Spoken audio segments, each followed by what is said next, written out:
In this video today, I'm going to help you quickly understand the cost of holding cash or money in savings long term.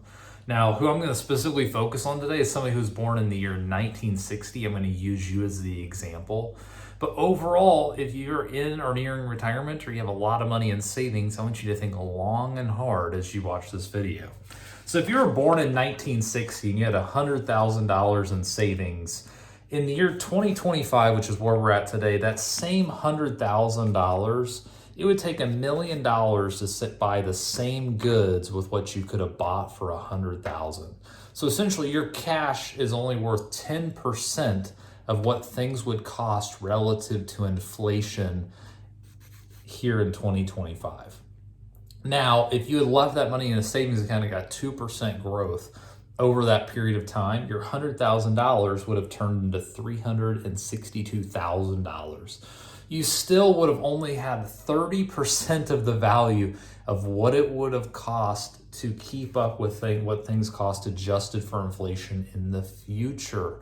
So the only person who benefits keeping cash is the bank or the financial institution that you're holding this cash with. They're the ones taking advantage of opportunity on your behalf because you've drastically lost. You've lost $900,000 in purchasing power, adjusted for growth, almost $600,000 in purchasing power, just holding on to cash.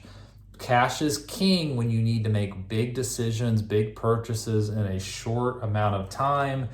Buy a business, buy real estate, have an emergency fund. Cash is king for that. Beyond that, beyond a 2 to 5 year time frame, it's costing you money.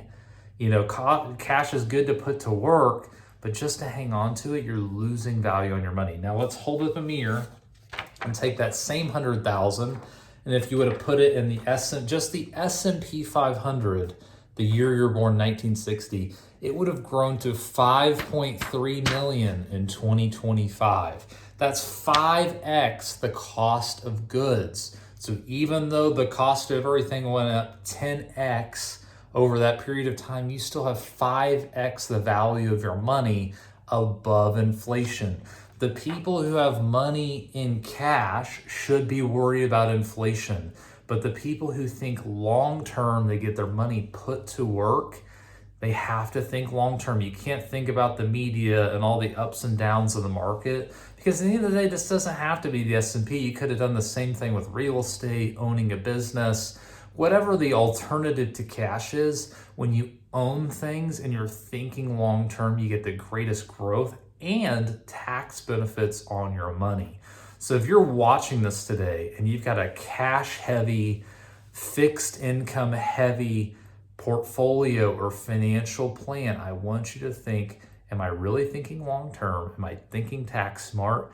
And what opportunity do I have to optimize my financial planning if I'm being too conservative? If that's something you'd be interested in, I have a link to my calendar in the description of this video where you can book a time and we'll see if there's a way to optimize your situation for growth and tax efficiency. As always, it's not rocket science, it's just revolutionary.